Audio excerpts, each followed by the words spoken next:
तो आज हम एक गहरी पड़ताल कर रहे हैं अनजान कॉल और लाल छाता की।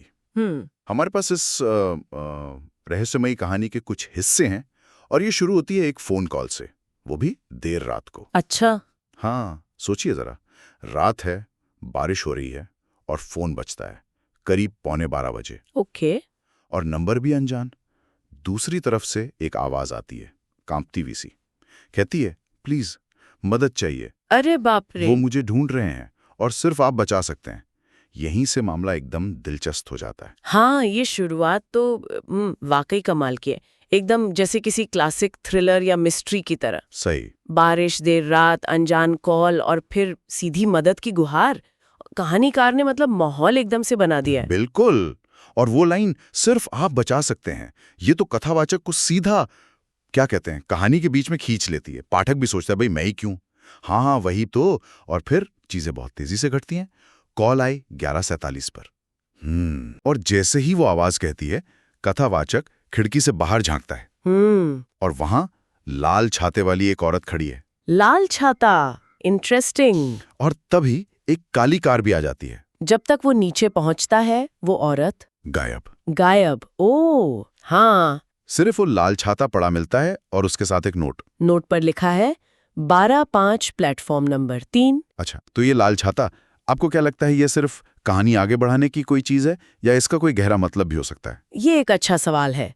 देखिए, शुरू में तो ये छाता एक मैककफिन जैसा ही लगता है, मतलब कोई ऐसी चीज जो बस कहानी को आगे बढ़ाए। हाँ। लेकिन इसका रंग लाल, ये अक्सर खतरे या जुनून से जुड़ा होता है ना? हाँ, ये बात तो है। और जिस तेजी से सब कुछ हुआ, कॉल, खिड़की, छाता, फिर नोट, पाठक को सोचने का ज्यादा वक्त ही नहीं मिला। सही कहा। तो ये रफ्तार शायद जानबूझकर रखी गई है, तनाव बढ़ाने के लिए, पाठक को उलझाए रखने के लिए।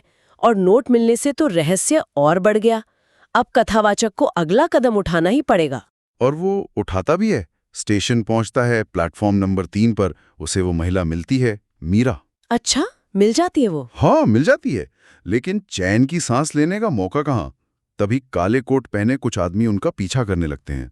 ओह, तो पीछा भी शुरू? हाँ, यहाँ कहानी पूरी तरह से एक चेस सीक्वेंस बन जाती है, भागम भाग। बिल्कुल। अब खतरा सिर्फ महसूस नहीं हो रहा, वो सामने है। वो काले कोट वाले आदमी, वो एक तरह से अनजाने खतरे के सिंबल हैं।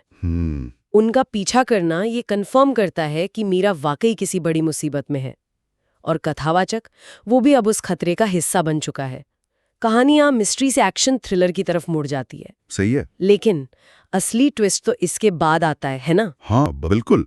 जब वो भागते भागते एक गली में छिपते हैं, तब मीरा धीरे से कहती है, मैंने तुम्हें इसलिए चुना क्योंकि तुम पर अब भी शक नहीं हुआ है। ओके। और फिर वो लाइन जो सब कुछ बदल देती है, वो फुसफुसाती है, क्योंकि तुम ही उनमें से एक हो, बस तुम्हें अब तक पता नहीं। क्या?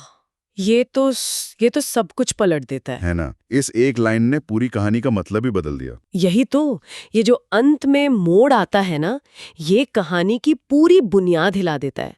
पाठक एकदम सोच में पड़ जाता है। सही। उनमें से एक होने का आखिर मतलब क्या है?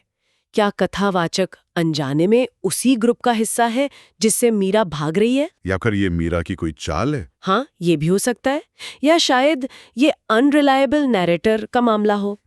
मतलब जिस कथावाचक पर हम भरोसा कर रहे हैं, क्या वो भरोसे के लायक है भी? या शायद ये सवाल हमारी अपनी पहचान पर है कि हम खुद को कितना जानते हैं। बहुत सारी परतें हैं इसमें। तो इसका मतलब क्या हुआ? क्या कथावाचक खुद ही विलन है या उस खतरनाक ग्रुप का हिस्सा है और उसे खुद ही नहीं पता? और फिर मीरा कौन है? वो उसे बचा रही है या फंसा रही है? और ये वो लोग जिनका जिक्र है, वो कौन है आखिर? कहानी इतने सारे सवालों के साथ खत्म हो जाती है। और मेरे ख्याल से यही इस कहानी की सबसे बड़ी खूबी है। ये आपको जवाब नहीं देती, बल्कि सोचने पर मजबूर कर देती है। हाँ, ये तो है। सबसे बड़ा सवाल यही उठता है कि अगर हम, मतलब कोई भी पाठक, उस कथावाचक की जगह होता तो क्या करता? मुश्किल सवाल है। क्या मीरा पर भरोसा करते, ये जानने के बाद कि शायद हम खुद ही उनमें से एक हो सकते हैं? हाँ। भरोसा करें या शक, इस मुश्किल चुनाव में कोई क्या रास्ता चुनेगा, ये सोचना ही अपने आप में बड़ा दिलचस्प